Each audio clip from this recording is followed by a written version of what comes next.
What if you could walk through the most powerful city in medieval Europe?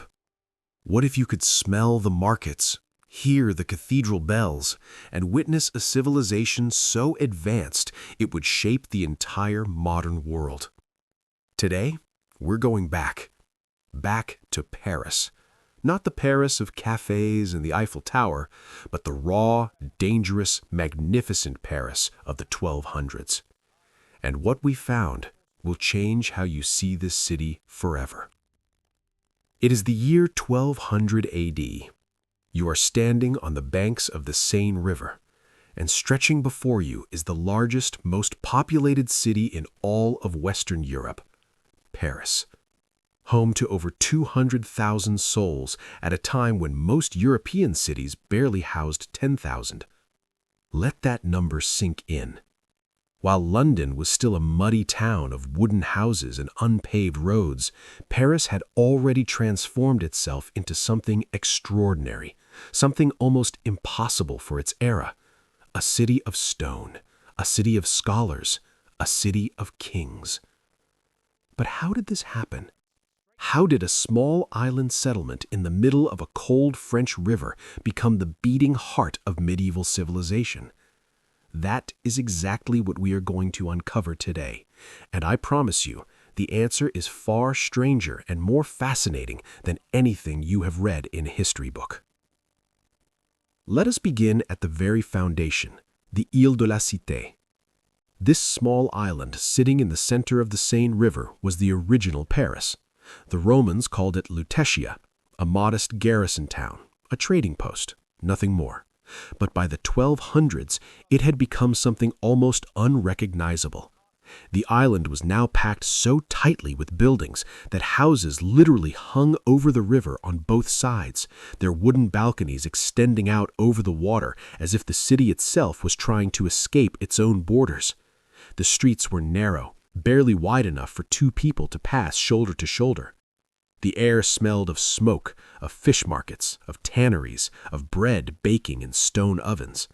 It was chaotic, it was loud, it was alive in a way that modern cities can barely imagine. And rising above all of it, dominating the skyline with a presence that must have felt almost supernatural to medieval eyes, was Notre Dame Cathedral. Construction had begun in 1163. By the 1200s, it was still being built, still growing, its massive stone towers climbing higher into the Paris sky year after year. To the people living in Paris at this time, Notre Dame was not simply a church. It was proof. Proof that God existed. Proof that their city was chosen. Nothing on earth had ever been built like this before. The flying buttresses, those extraordinary stone arms reaching out from the walls to support the massive weight of the structure, were a revolutionary engineering innovation. People came from across Europe just to stare at it. Pilgrims, scholars, kings, all of them standing exactly where we are standing now, necks craned back, mouths open, unable to comprehend how human hands could build something so magnificent. But here's where the story gets darker and more interesting, because medieval Paris had two faces, and most history books only show you one of them. Yes, Paris was a city of cathedrals and scholarship. Yes, it had the most prestigious university in the world.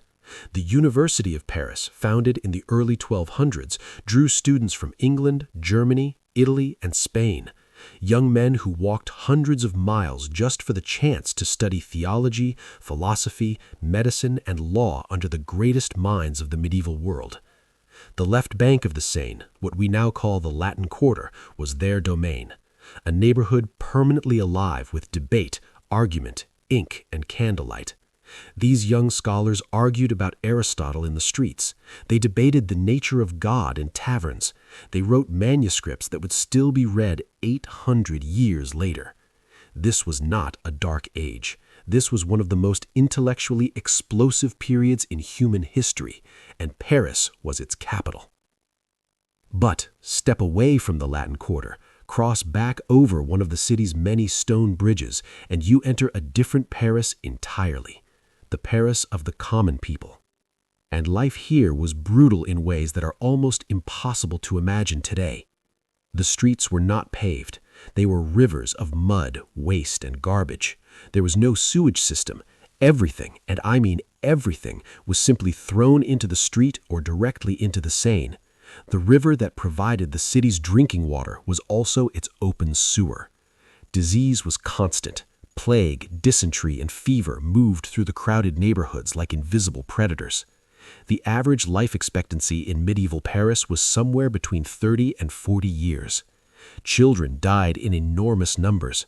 Winters were savage, famines were regular, and the gap between the wealthy nobility living in stone mansions near the Ile de la Cité and the poor laborers crammed 10 to a room in the surrounding parishes was almost incomprehensible. Yet people kept coming, from the countryside, from other towns, from other countries, because for all its darkness, Paris offered something that no other place in medieval Europe could match: opportunity. If you were a craftsman, Paris had the guilds. If you were a scholar, Paris had the university. If you were a merchant, Paris had the markets. The Grand Pont, the great bridge connecting the Ile de la Cité to the right bank, was not just a bridge. It was a commercial artery lined wall to wall with shops, money changers, and market stalls. Gold and silver traders operated here. Cloth merchants displayed fabrics from as far away as Persia and Constantinople. It was the medieval version of a stock exchange and a shopping mall combined.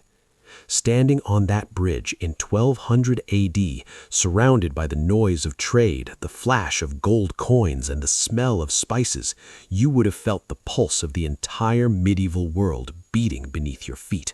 Now here's the open loop I want you to hold in your mind as we move forward. In a city this powerful, this advanced, this wealthy, there was a secret. A group of people living in medieval Paris who held more power than almost anyone else in the city. More power sometimes than the king himself. And almost no history documentary has ever told their story properly. We will get to them, but first, let us walk the streets. Imagine this. It is dawn. The bells of Notre Dame are ringing across the city. The sound bounces off stone walls, off the river surface, off the wooden shutters of 1,000 houses opening for the new day. You are standing on the Rue Saint-Denis, one of the great arteries of medieval Paris, running north from the Ile de la Cité into the right bank. This street is already alive. Bakers are pulling bread from stone ovens. The smell hits you immediately, warm, yeasty, dense. Apprentices are hurrying to workshops. Monks in dark robes walk in tight clusters, heads bowed, lips moving in silent prayer. The buildings around you are extraordinary, not in the way of Notre Dame, but in their sheer density and invention. Medieval Parisian houses were built upward, not outward, because land was so valuable and space so limited. Each floor of a building projected slightly further out over the street than the floor below it, a construction technique called jettying, so that the upper floors of buildings on opposite sides of the street almost touched each other overhead. Walking through these streets in daylight meant walking in permanent shadow. Sunlight barely reached the ground. Torches and candles burned inside even at midday. Above you, the city formed almost a tunnel of timber and plaster and ancient stone. The markets were the true heartbeat of daily Paris. The Les Halles market, established in this period by King Philip II, also known as Philip Augustus, was the commercial center of the entire city. Imagine a vast open space packed with hundreds of stalls selling every imaginable product: live chickens in wooden cages, barrels of salted fish brought upriver from Normandy, bolts of colored cloth, medicinal herbs bundled in bunches, fresh vegetables from farms outside the city walls, and everywhere, noise. The shout of merchants, the haggling of buyers, the squeal of animals, the clatter of iron-wheeled carts on stone. This was the sound of medieval Paris, not the quiet, reverent silence of cathedral interiors, but this, raw, loud, relentless commerce. And now the secret we promised you, the Knights Templar. By the early 1200s, the Paris Temple, the Parisian headquarters of the Knights Templar, had become one of the most powerful financial institutions in the entire medieval world. The Templars were not just soldiers and monks. They had invented a revolutionary banking system. A medieval traveler could deposit gold at the Paris Temple and withdraw the equivalent amount at a Templar institution in Jerusalem without carrying a single coin on the road. This was the birth of international banking, the birth of the letter of credit. The King of France himself kept his royal treasury with the Templars. They were so wealthy, so powerful, so deeply embedded in the financial architecture of medieval Paris that when King Philip IV eventually moved to destroy them a century later, in 1307, it would send shockwaves through the entire medieval world. But in the 1200s, they were untouchable.